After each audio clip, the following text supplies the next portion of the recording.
Shalom, jemaat yang dikasihi Tuhan. Pada pagi ini kita akan beribadah. Mari kita persiapkan hati kita.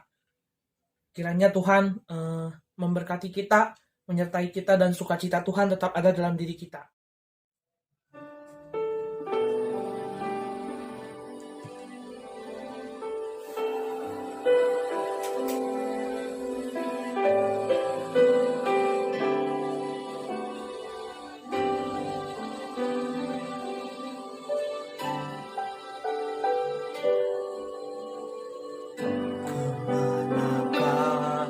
Kami mencari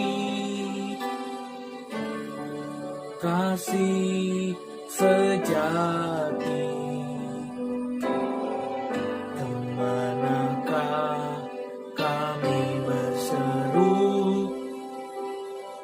saat badai datang menderu? Yang kami tahu hanya Kau yang mampu pulihkan segala sesuatu.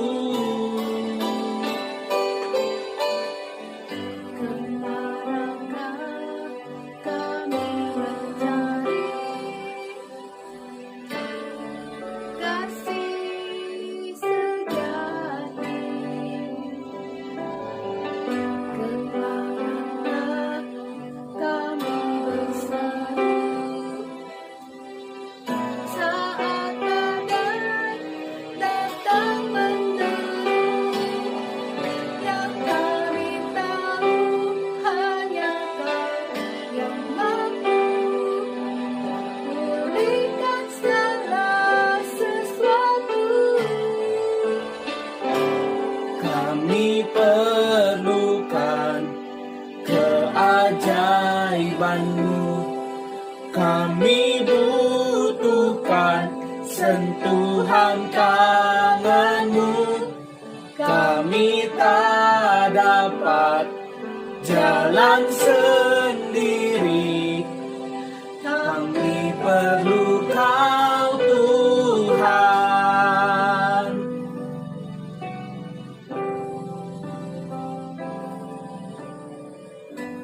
Kemanakah kami mencari kasih sejati? Kemanakah kami berseru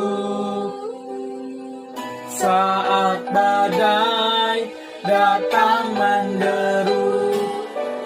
Yang kami tahu hanya Kau yang mampu pulihkan segala sesuatu. Kami perlukan keajaiban-Mu, kami butuhkan sentuhan tangan-Mu. Kami tak dapat jalan sendiri, kami perlu Kau Tuhan. Kami perlukan keajaiban-Mu, kami butuhkan sentuhan tangan-Mu. Kami tak dapat jalan sendiri, kami perlu Kau Tuhan. Kami perlu Kau Tuhan.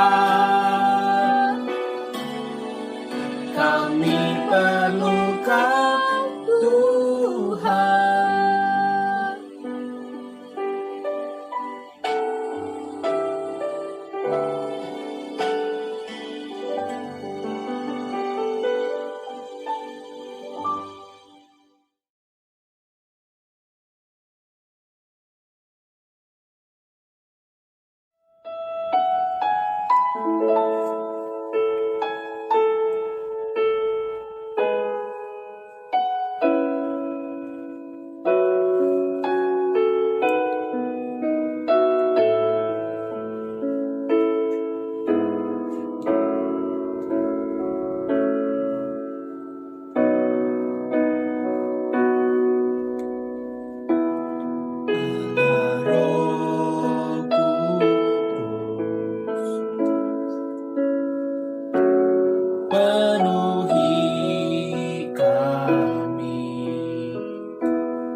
Roh Kudus, ubah hatiku, jadikanku, jamalah ku rindu hadiratmu, ku sembah kudus, kudus, kuduslah Tuhan, dan ku sanjung Kau mulia, mulia bagimu Tuhan.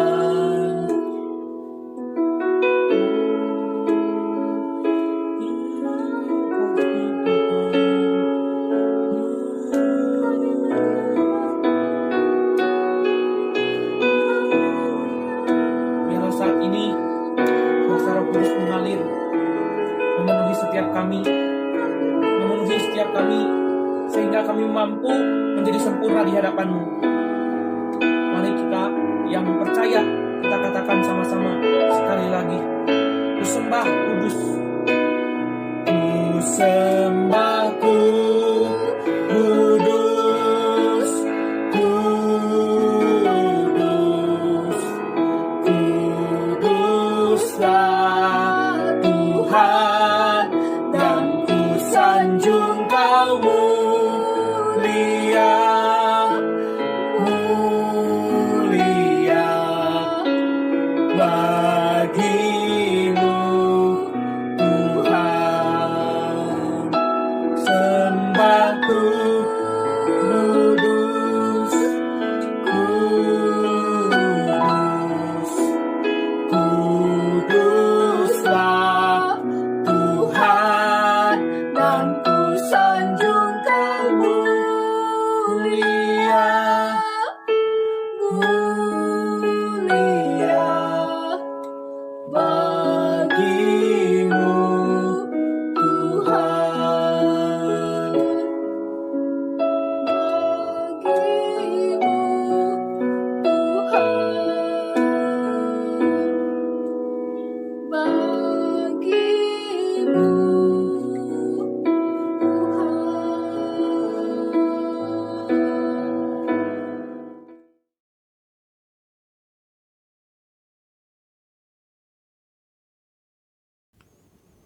Benar ya Bapa, Engkau Allah yang kudus, Engkau Allah yang maha kudus.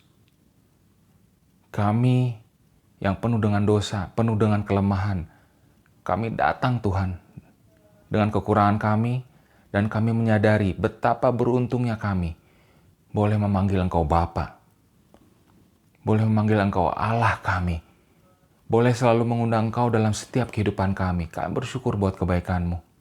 Terima kasih Allah Bapa. Segala puji, hormat, dan kemuliaan hanya bagi nama Tuhan Yesus Kristus. Pagi hari ini kami mau duduk diam Tuhan. Kami ingin mendengarkan apa yang menjadi isi hati-Mu. Mari Tuhan, berbicaralah. Pakai hamba-Mu yang penuh dengan kekurangan ini untuk menyampaikan apa yang menjadi isi hati-Mu. Segarkan jiwa kami anak-anak-Mu dengan kebenaran firman-Mu. Terpujilah Engkau kekal sampai selama-lamanya.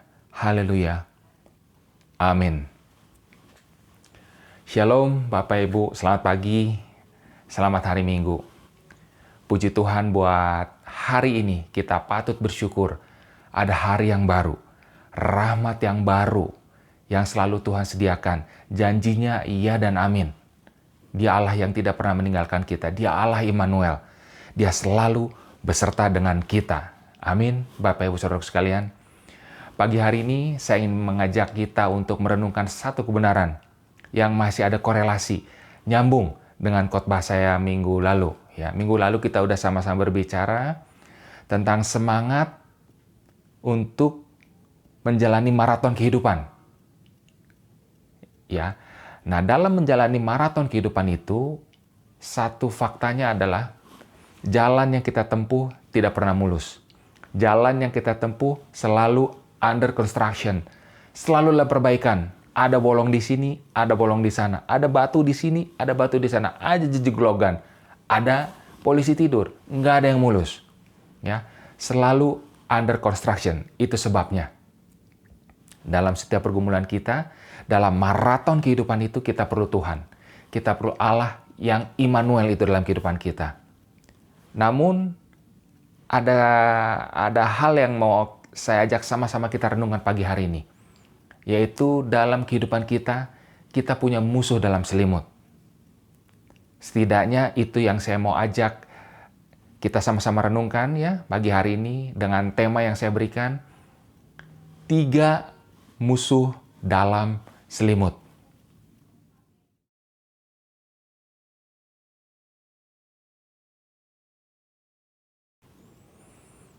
Musuh yang pertama adalah keraguan, kekurangpercayaan. Bapak Ibu, saudaraku sekalian, saya nggak tahu dengan pergumulan yang Bapak Ibu, saudaraku sekalian hadapi. Tapi satu hal yang saya rasakan, saya ingin berbagi pagi hari ini bahwa saya tidak mendapati kesulitan berarti untuk mengakui bahwa Allah kita mampu. Tapi kalau saya mau jujur, saya mau lihat jauh ke dalam diri saya, terkadang saya mempertanyakan, apakah Allah mau? Jadi Allah saya yakin mampu, tapi terkadang saya bertanya, apakah Allah mau? Bagaimana dengan Bapak Ibu saudaraku sekalian? Barangkali ada juga yang merasakan bahwa dalam hatinya ada keyakinan teguh. Iya, Allah yang aku sembah itu dari dulu saya yakini Allah yang Maha Kuasa. Allah pencipta langit dan bumi. Tidak terbatas. Tidak ada yang tidak bisa Dia lakukan. Allahku mampu melakukan segala sesuatu. Tapi ketika saya mau melihat diri saya sebagai bagian dari karya Allah itu, saya mau ajak kita jujur, apakah kita melihat atau kita bertanya, Allah mau nggak ya? Allah yang mampu itu, apakah Allah mau?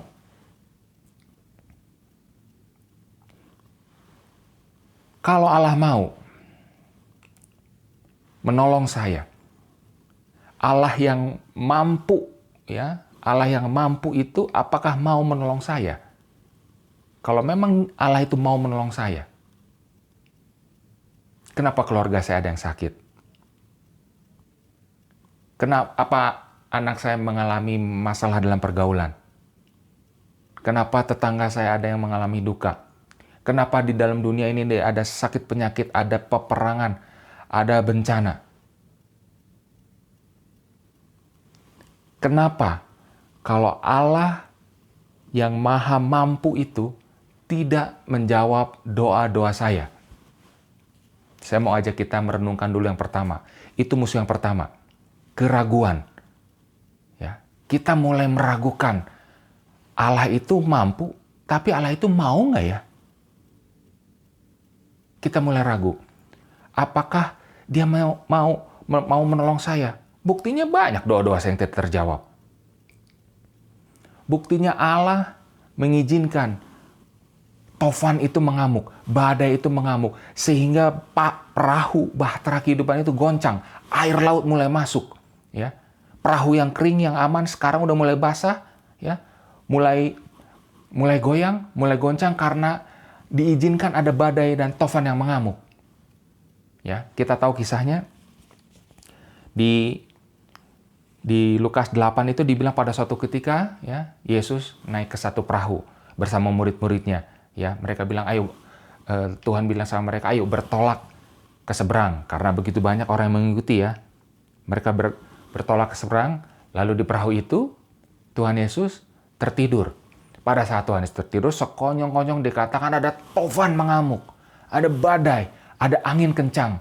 Ya, kita hanya bisa sejauh membayangkan lah. Kalau kita pernah main ke pantai atau ke laut, kita hanya bisa membayangkan. Tapi kalau orang-orang seperti murid-murid Tuhan Yesus yang nelayan ini, mereka sangat ngerti seperti apa tofan itu, mengerikannya. Seperti apa badai itu. Dan itu yang mereka alami. Dan ketika mereka mengalami itu, Tuhan Yesus ada dalam perahunya, tapi Tuhan Yesus tidur. Lalu mereka mulai gusar. Lalu mereka mulai meragukan. Dan mereka bilang apa sama Tuhan Yesus? Tidakkah Engkau peduli kalau kami binasa? Ini kenapa? Kenapa mereka bisa sampai berpikir sampai seperti itu? Karena mereka meragukan Allah. Mereka tahu Allah mampu, tapi Allah mau nggak? Mereka mulai meragukan, ya. Sampai akhirnya Tuhan Yesus bilang begini. Lukas 8 ayat 25. Lalu katanya kepada mereka, "Di manakah kepercayaanmu? Di manakah kepercayaanmu? Hai kalian yang sudah selama ini ada bersamaku, kalian sudah melihat aku melakukan mujizat. Di manakah kepercayaanmu? Di manakah kepercayaanmu?" Mari, Bapak Ibu, saudara sekalian, pagi ini kita bertanya sama diri kita sendiri. Jangan sampai lewat begitu aja firman Tuhan. Kita sama-sama renungkan, di manakah kepercayaanmu? Apakah hari-hari ini kita udah mulai ragu? Musuh dalam selimut yang pertama, keraguan itu apakah sudah mulai merasuk dalam kehidupan kita? Kita mulai ragu nih. Allah mau nggak? Allah yang mampu itu mau nggak nolong saya? Kita mulai ragu jangan-jangan. Pagi ini saya mau mengingatkan, ada obatnya. Ketika keraguan itu mulai datang, mulai menggerogoti hidup kita, ada obatnya Bapak Ibu. Ada obatnya, ya. Obatnya kita dapat juga dari firman Tuhan. Obat yang pertama, saya mau ajak ketika kita mulai ragu, kita keluar dari rumah kita, atau keluar dari tempat dimanapun kita berada, kita lihat, kita cari ya, burung-burung di udara. Bapak Ibu, saudaraku sekalian, jadikan ya, waktu kita melihat burung-burung di udara, itu menjadi pengingat buat kita, ya. Kita mulai berbinar, kita mulai semangat lagi. Ada harapan. Apa? Burung di udara aja Tuhan pelihara. Masa kita nggak dipelihara? Firman-Nya bilang apa? Ya, Firman-Nya bilang di Matius 6, ya, ayat 26 bilang begini. Pandanglah burung-burung di langit yang tidak menabur dan tidak menuai dan tidak mengumpulkan bekal dalam lumbung, namun diberi makan oleh Bapakmu yang di sorga. Bukankah kamu jauh melebihi burung-burung itu? Itu obat yang pertama. Ketika keraguan datang, Bapak Ibu keluar, lihat burung, dengar suaranya. Ya, ingat ayat ini. Kalau Tuhan pelihara burung-burung, ya, masa Dia nggak pelihara kita? Jangan biarkan keraguan itu masuk. Ya, obat yang kedua, di ayat 30 dikatakan begini. Ya, Matius 6 ayat 30. Jadi jika demikian Allah mendandani rumput di ladang yang hari ini ada dan besok dibuang ke dalam api. Tidakkah Ia akan terlebih lagi mendandani kamu? Hai orang yang kurang percaya. Hai kamu yang meragukan aku. Kira-kira gitu Tuhan Yesus bilang. Keluar Bapak Ibu. Lihat rumput itu. Lihat bunga di padang. Itu bunga yang hari ini bertumbuh, besok hilang, itu dipelihara. Bahkan Salomo dalam segala kemegahannya pun tidak berpakaian seindah itu. Bapak Ibu, ketika keraguan datang, lihat bunga-bunga itu juga dipelihara. Jangan sampai Tuhan bilang, hai, kamu orang yang kurang percaya. Seperti tadi murid-murid yang di perahu. Di manakah kepercayaanmu? Ya, ketika kita mulai ragu, itu artinya kepercayaan kita mulai turun tuh. Kadarnya mulai turun. Hati-hati Bapak Ibu. Hati-hati. Dan ingat, di ayat terakhirnya dikatakan apa? Di Matius 6 ayat 34 dikatakan begini. Sebab itu, janganlah kamu khawatir akan hari besok, karena hari besok mempunyai kesusahannya sendiri. Kesusahan sehari cukuplah untuk sehari. Jangan khawatir. Ya, ternyata sumber keraguan itu adalah kekhawatiran, Bapak Ibu. Jangan khawatir. Jangan kamu meragukan Allahmu. Ya. Sadari ketika musuh dalam selimut itu sudah mulai bertingkah, ya, ketika dia mulai sudah mendatangi kehidupan kita, ketika kita mulai merasa bahtera itu begitu bergoncang, tofan itu begitu kencang ya, bertiup ya, mulai ada keraguan, pegang ini. Jangan meragukan Tuhan. Apa obatnya? Lihat burung di udara, lihat bunga di taman. Sederhana Bapak Ibu. Firman Allah jangan dibikin sukar, ya. Firman Allah harus sesederhana mungkin, harus kita bikin diterapkan dalam kehidupan kita setiap hari, ya. Lihat burung di udara, lihat bunga-bunga di taman. Untuk mengusir keraguan kita, supaya kita ada kepercayaan, ada semangat, ada naik lagi. Si musuh dalam selimut pertama itu tidak bisa berkutik dalam kehidupan kita. Keraguan itu kita hancurkan dengan kepercayaan kepada Tuhan. Musuh dalam selimut yang kedua adalah ketakutan, fear. Ya, suatu ketika ada seseorang yang begitu ketakutan dengan masalah kehidupannya. Ya, dia merasakan masalah kehidupan itu begitu berat. Lalu dia datang kepada sahabatnya. Dia bercerita, "Teman, aku menghadapi ini. Ya, aku begini, aku begitu. Oh, nggak mampu. Berat. Sukar. Saya melihat orang lain menikmati kehidupannya. Saya merasakan bahwa dari hari ke hari, dari bulan ke bulan, dari tahun ke tahun, saya nggak bisa lepas. Kalaupun lepas dari masalah satu, masuk ke masalah berikutnya. Teman, apa yang harus aku lakukan?" Ya, temannya ini dengan tenang, lalu sambil berbicara, dia mengeluarkan 3 buah pot, 3 buah teko, ya, yang ditempatkan di kompor. Ya, teko berisi air, kemudian dinyalakan. Ya, di dalam teko itu dia masukkan ada 3 teko. Ya, di teko yang pertama dia letakkan potato, kentang. Ya, di teko yang kedua dia masukkan telur. Di teko yang ketiga dia masukkan biji kopi. Ya, sambil dia mendengarkan temannya menceritakan keluh kesahnya, api tetap menyala. Ya, api yang nyala itu memproses ketiga teko tersebut. Sampai akhirnya ketika kawan ini merasakan bahwa waktunya sudah tepat, dia meminta temannya untuk tenang dulu. Santai dulu bro, tenang dulu, tarik nafas, izinkan saya berbicara. Ya. Kamu lihat 3 teko ini? Ya, saya lihat. Apa yang terjadi dengan teko pertama? Dia lihat, tadi masuk kentang, dipanasin, ya tetap jadi kentang. Oh iya. Lalu yang kedua, iya telur, tetap jadi telur.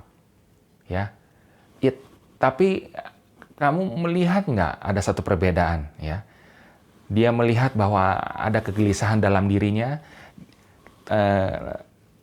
supaya dia apa yang akan dia sampaikan boleh masuk ke dalam temannya. Dia berusaha untuk tetap tenang, tidak terburu-buru untuk get into the point. Ya, dia secara bertahap.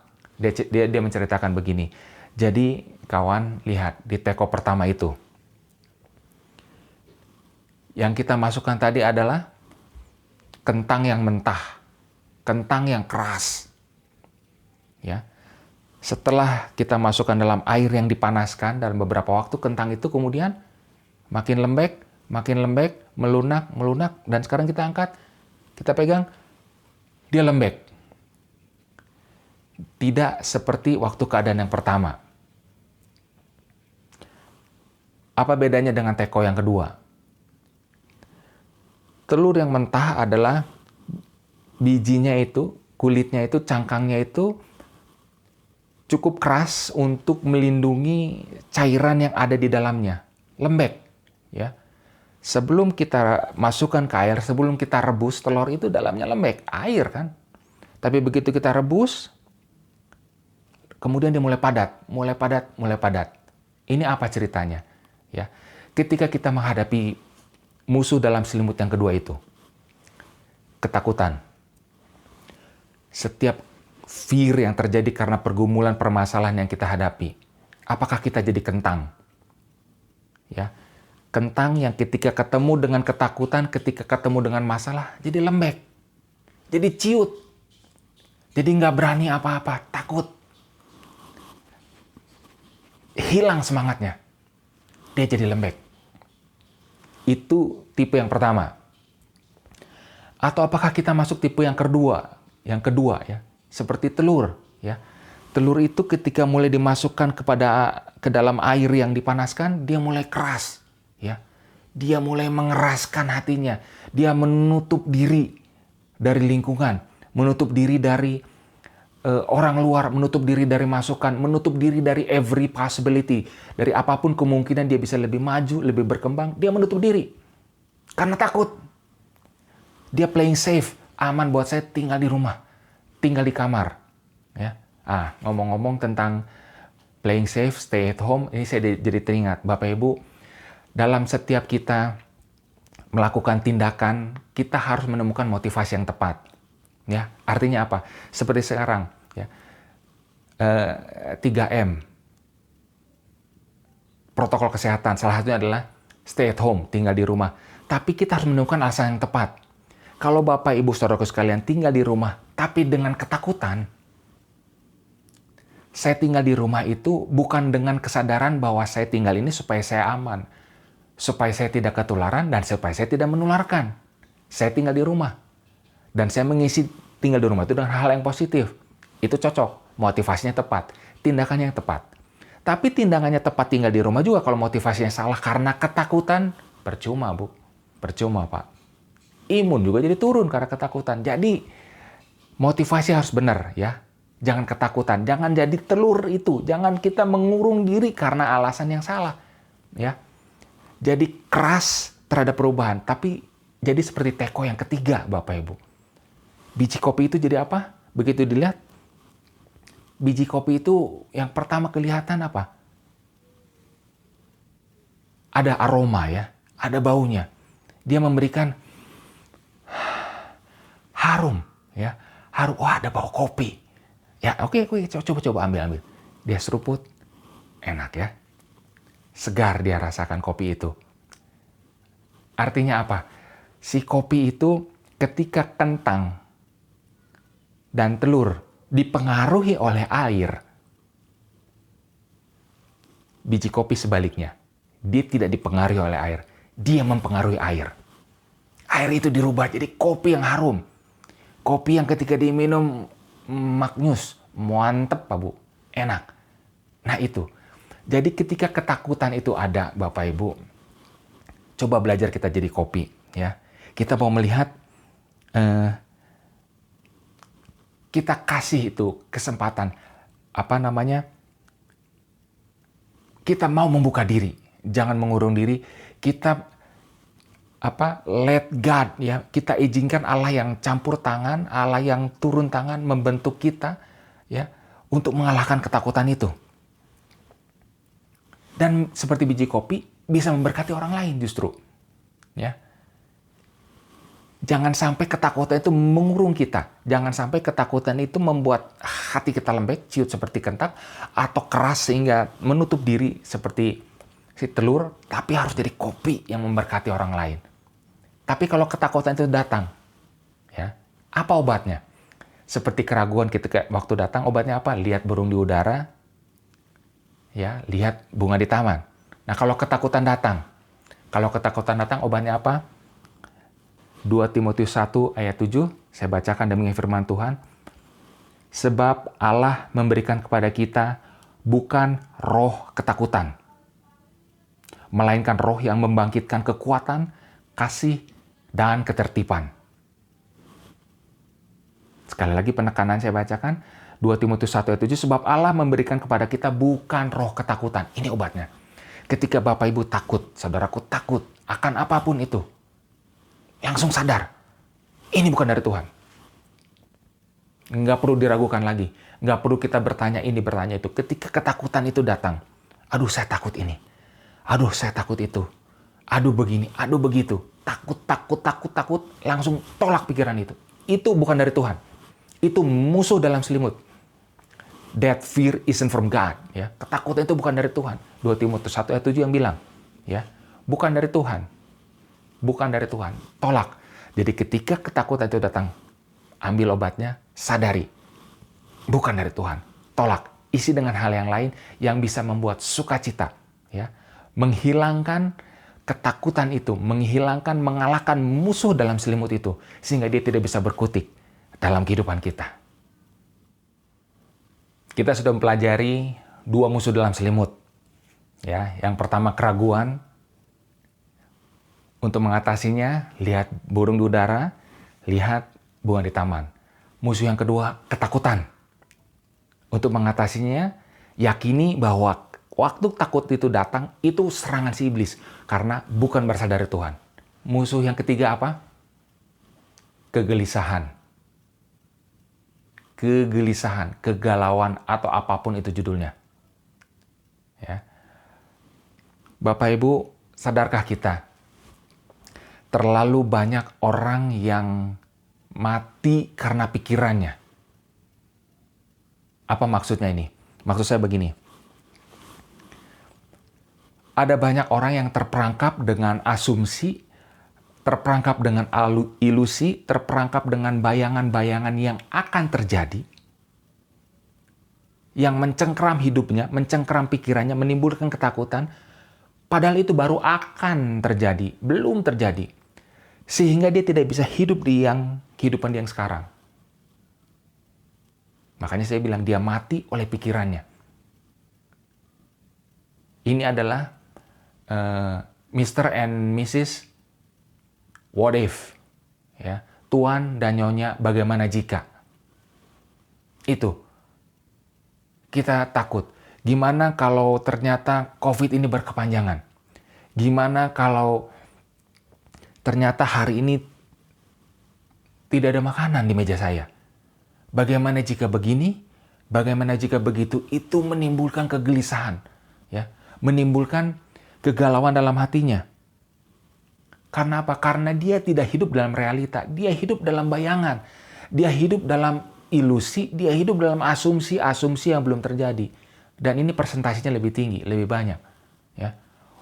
Orang tidak bisa menikmati hidup yang sekarang karena dia hidup dalam pikirannya. Bahkan dia mati karena pikirannya. Hati-hati Bapak Ibu. Hati-hati. Ya. Musuh yang ketiga ini, yaitu kegelisahan, selain terjadi karena bayangan dia, pikiran-pikiran dia, kegelisahan juga terjadi bisa karena seseorang terlalu fokus dengan apa yang tidak dia miliki. Ini bahaya. Ini sangat bahaya. Dia melihat rumah tetangga lebih bagus, rumputnya lebih hijau. Dia nggak ngelihat gimana ngerawatnya. Ya. Kita jangan terlalu fokus dengan apa yang tidak kita miliki. Coba belajar, Bapak Ibu, latih diri kita. Salah satu obat kegelisahan adalah melatih untuk melihat apa yang kita miliki, sekecil apapun itu. Ya, saya setiap pagi selalu berusaha menyempatkan diri untuk jalan pagi, dan jalan pagi itu kesempatan yang terbaik untuk kita menyendiri bersama Tuhan. Ya, tanpa alasan yang jelas, kita bisa terima kasih Tuhan. Saya bisa jalan pagi. Masih bisa menikmati udara yang segar.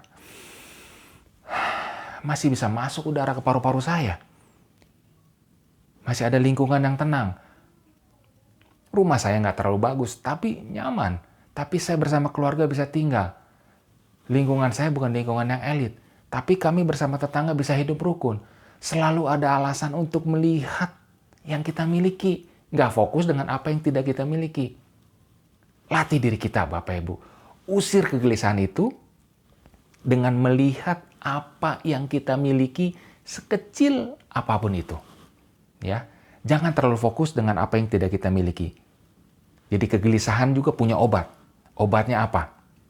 Obat kegelisahan, ya. Kegelisahan dalam hati itu hanya bisa diobati dengan satu.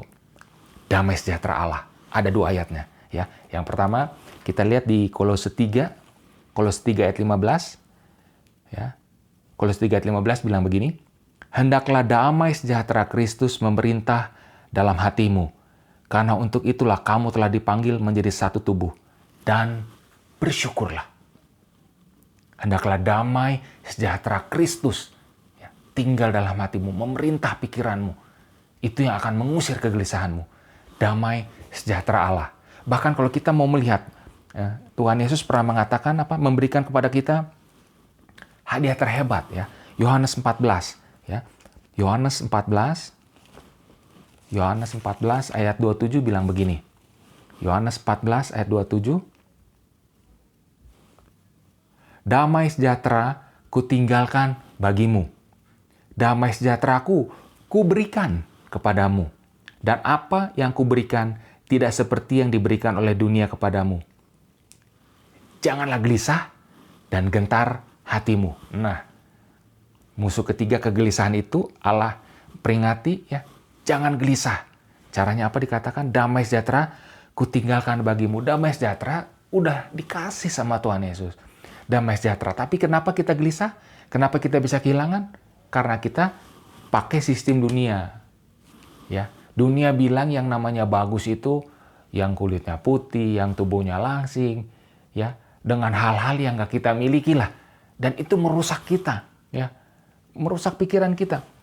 Padahal damai sejahtera ku tinggalkan bagimu. Damai sejahtera ku berikan kepadamu. Udah dikasih sama Tuhan. Jangan gelisah, jangan gentar hatimu. Ya. Itu saja Bapak Ibu renungan pagi hari ini.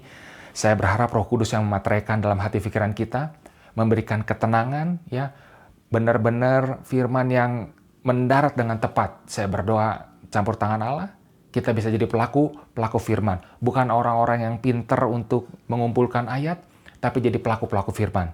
Ya. Kita review singkat, Bapak Ibu, musuh kita ada 3 musuh dalam selimut. Yang pertama keraguan. Kita obati dengan apa? Kita lihat burung di udara dan bunga di taman. Lalu musuh yang kedua, ketakutan.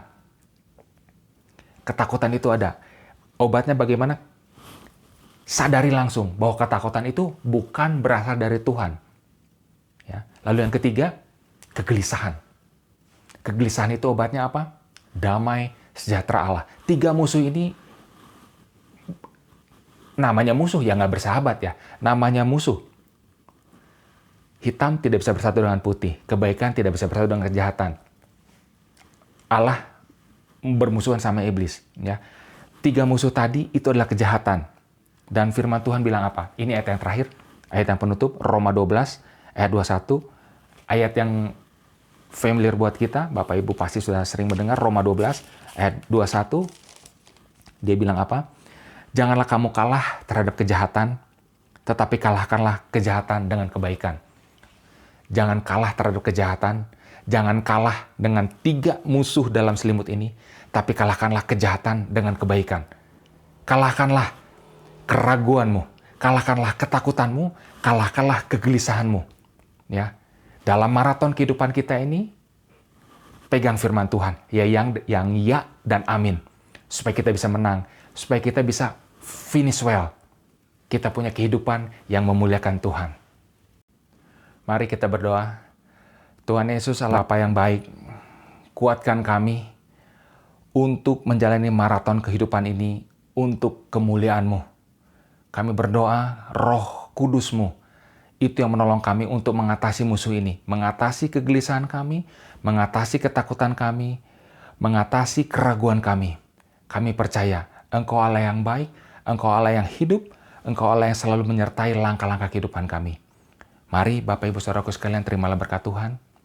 Kiranya kasih Allah Bapa yang melampaui segala akal, teladan Tuhan Yesus Kristus, dan persekutuan dengan Roh Kudus itu yang senantiasa menjaga melindungi kita, mengalahkan 3 musuh dalam selimut ini, supaya kita punya kehidupan yang memuliakan Allah.